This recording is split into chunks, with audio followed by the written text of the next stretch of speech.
और हमारे बीच बहुत से अच्छे आज स्पीकर हैं जो हम लोग को बताएंगे कि हम कैसे स्वस्थ रहें। देर न करते हुए आप सबके तरफ से हम कॉल करना चाहेंगे रवि सर को। तो please help me welcome Ravi sir. Thank you Pramod sir. दोस्तों सभी को नमस्कार।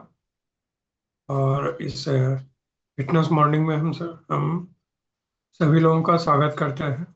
और इस फिटनेस मॉर्निंग के द्वारा हम लोग जो है एक दूसरे से सीखते हैं कि हम लोग स्वस्थ कैसे रहें और लोगों को भी स्वस्थ रहने में कैसे हम सहायता कर सकते हैं। आज एक और ज़बरदस्त टॉपिक है, वेरिकोज वेन्स। वेरिकोज वेन्स जो है एक तरह का कहिए कि अक्सर लोग इसे भी इग्नोर करते हैं। ये जो है हम लोगों के पैर में होता है।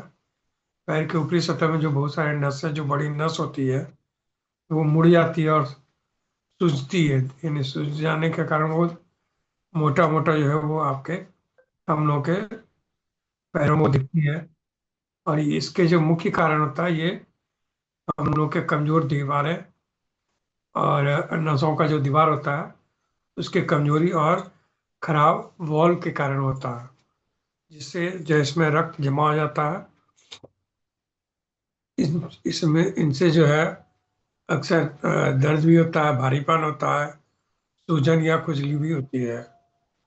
गर्भावस्था में या मोटापा हो गया, लंबे समय से अगर हम खड़े रहते हैं, और ये जो कुछ जो है अनुवांशिक भी होता है, इस इसके कारण भी ये होता है।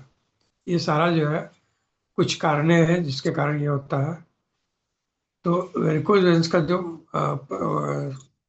बहुत सारा होता है लक्षण, कि एक तो ये उभरी हुई होती है, नीली होती है, बैंगनी कारण।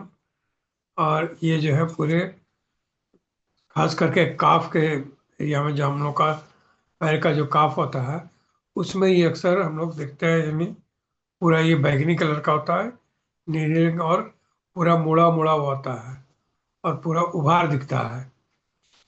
इस ढंग का ये जो नस जो है मुड़ा हुआ होता है, और दर्द होता है इसमें, भारीपन होता है मांसपेशी में जो है, ऐंठन, और त्वचा का रंग। ये कुछ लक्षण है वेरिकोज वेन्स का। अब इसका कारण और जोखिम देखें तो ये नस में बढ़ा हुआ रक्तचाप होता है, गर्भावस्था में भी होता है, अनुवांशिक भी होता है, मोटापा और शारीरिक निष्क्रियता के कारण भी ये होती है।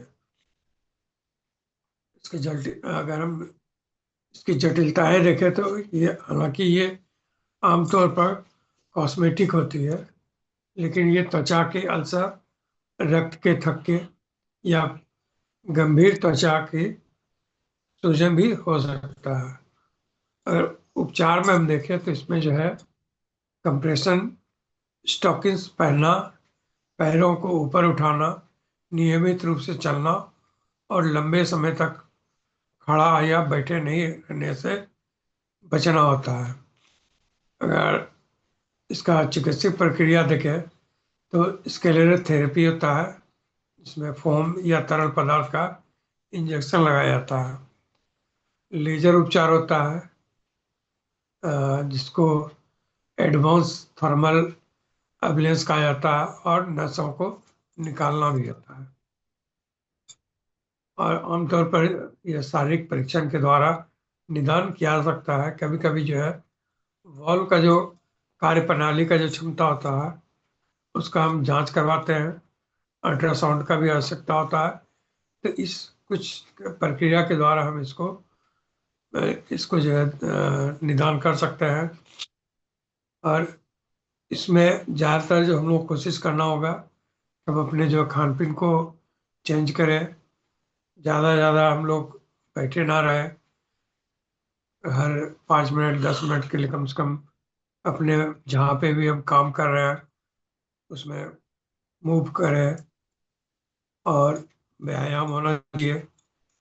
अपने दैनिक दिनचर्या को जो है वो सही करेंगे तो इस ढंग से इसको हम सही कर सकते हैं।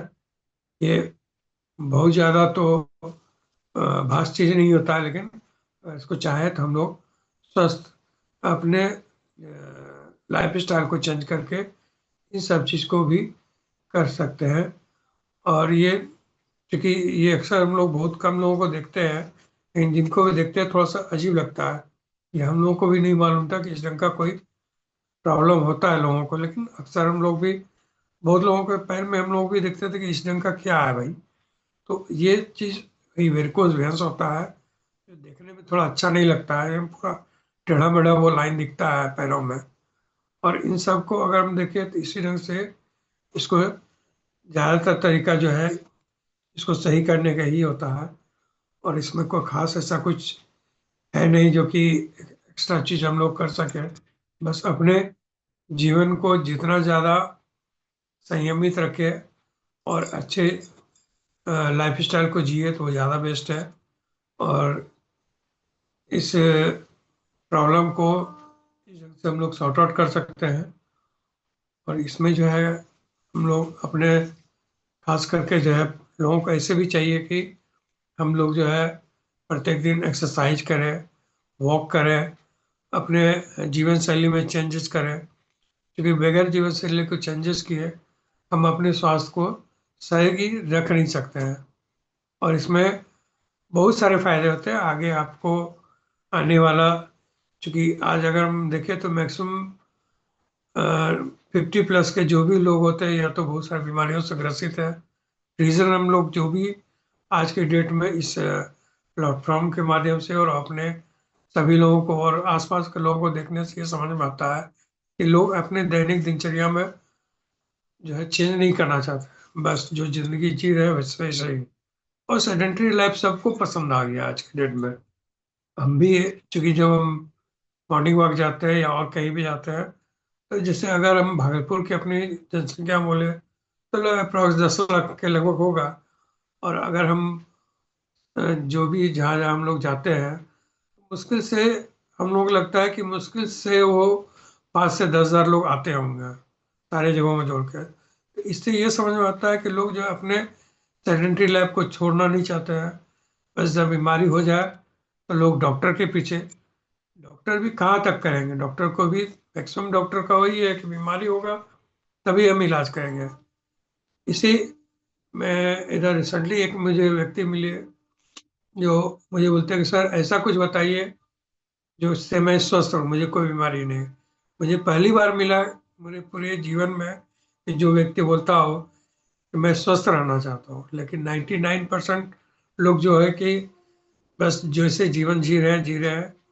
और इसका रिसेंटली जो हम लोगों के यहाँ पिछले साल जो क्लाइमेट फ्लू और उनको देख के हम लोग को ऐसा लगा कि 70 प्लस होने के बावजूद भी इतने जबरदस्त फिटनेस थे उनके। और यहाँ लोग जो है 70 के बाद जो है लोग अक्सर बेड पकड़े हुए रहते हैं, क्योंकि वो अपने लाइफ को ये सोचते हैं अब जो मेरा लाइफ अंतिम चरण में आ गया, और अपने आप को छोड़ देते हैं। ये कुछ चीज मानसिक है, क्योंकि हम लोग अपने उस ढर्रे पे हो गया है कि सोच के चल रहा है, एक माइंडसेट हो गया है कि अब जो हमारा लाइफ है वो अंतिम अवस्था में है, अब मुझे क्या करना है, जितना जीना था जी लिया। तो ये चीज नहीं होना चाहिए, क्योंकि हम लोगों को भी समझाना चाहिए अपने परिवार, अपने माँ बाप को भी, अपने आस पड़ोस को भी कि नहीं, जीवन जो है जीने के लिए होता है। और उसको जितना बेटर से बेटर जिया जा सकता है दवाई के माध्यम से नहीं, बल्कि अपने दैनिक दिनचर्या को सही करें, उसमें एक्सरसाइज को शामिल करें, वॉकिंग करें, खाने पीने का टाइमिंग को सही करें, पैकेट फूड को बंद करें। इन सब चीज़ को देखें तो अगर इसी सब चीज़ को हम लोग अगर अवॉइड करें, अपने जीवन शैली में ऐड करें, तो जो स्वस्थ जीवन और लोग जीते हैं उस ढंग से हम लोग भी जी सकते हैं। हम अपने परिवार को भी देख रेख कर सकते हैं।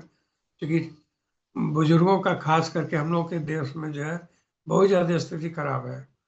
इसको देखने से लगता है कि चूंकि वो पूरा कंप्लीट है, मैं जिन जिन भी बुजुर्ग से मिला हूँ सबकी वही कंडीशन है कि पूर्ण रूप से वो एक चीज माइंड मेकअप कर लेते हैं कि अब जो है स्थिति 60 प्लस जैसे हुआ, अब मेरी अंतिम अवस्था आ गई है, अब जो करेंगे ऊपर वाले, ऊपर वाले ठीक है, ऊपर वाले पर हम लोग को विश्वास है, हर चीज उनके द्वारा ही होता है।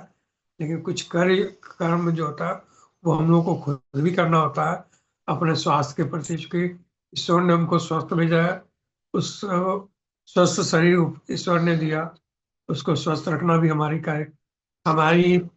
कार्य है। उसको स्वस्थ रखना, अच्छे से जिए, अच्छा जीवन शैली अपनाए।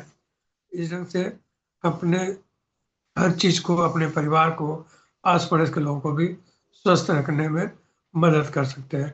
Thank you. Back to host.